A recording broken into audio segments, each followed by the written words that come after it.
New at 5:30 tonight, a cross-country motorcycle ride to honor the fallen. And a special operations captain from right here in Connecticut is one of those 5 honorees. Yeah, the captain, Andrew Pedersen-Keel, was killed in 2013. News 8's Jackie Slater spoke with Andrew's stepfather, who is taking part in the ride. She joins us now with their story. Jackie?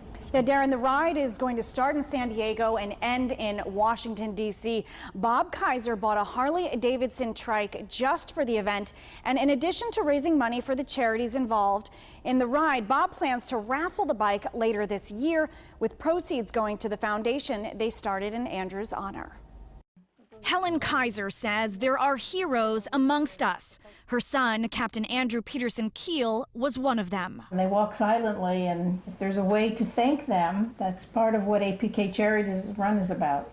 For Helen and her husband Bob, a new life was born after Andrew's death. Andrew was killed in Afghanistan 3 years ago. Now they work tirelessly in their son's memory, fundraising for organizations that support those who serve in the military. Is it like weekly, bi-weekly that you're doing these things? Daily. Daily. We are immersed in Andrew's life. It's a life that was cut short, but full of passion until the very end. He loved sports. He was a 3-sport athlete. And I remember, like, he bought the Whalers cap before he was deployed, and look at it there. It's really been through a lot. Andrew decided to attend West Point after watching the attacks on 9/11. He graduated in 2006 and deployed for a first time in 2008. This is a gift that Andrew got from his team during his first deployment in Afghanistan. Andrew became part of Special Forces in 2012 and went to Afghanistan for a second time that same year. He was just taken with how professional and how trained the Special Forces units were, because they do work with the community.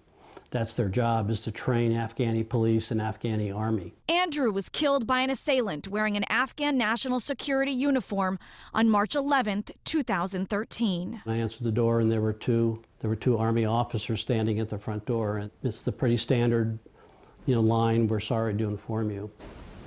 You knew as soon as you opened the door? Yeah, absolutely. It was a shock. Today, Bob is flying to California to take part in the 3rd annual Coast to Coast Ride for the Fallen.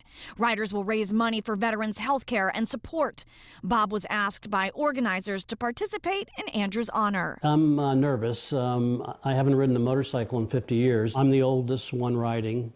Most of the other folks are half my age. So it's a big task, but it's something similar to what most people do, is if they really want to do something bad enough, they can do it. The 14-day, nearly 4,000-mile journey will end at Arlington National Cemetery, where Andrew was buried on the day before the 15th anniversary of 9/11, the day that set the path for Andrew's life and death. He never gave up.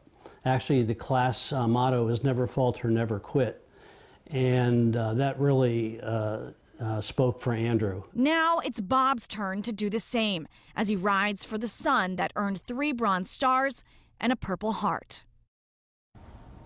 And Bob has promised to give us updates on his journey. We will be checking in with him as he rides and share his progress with you over the next 2 weeks. His Harley will be on display at Vets Rock this November, and proceeds of the raffle will help the local veterans organization till duty is done.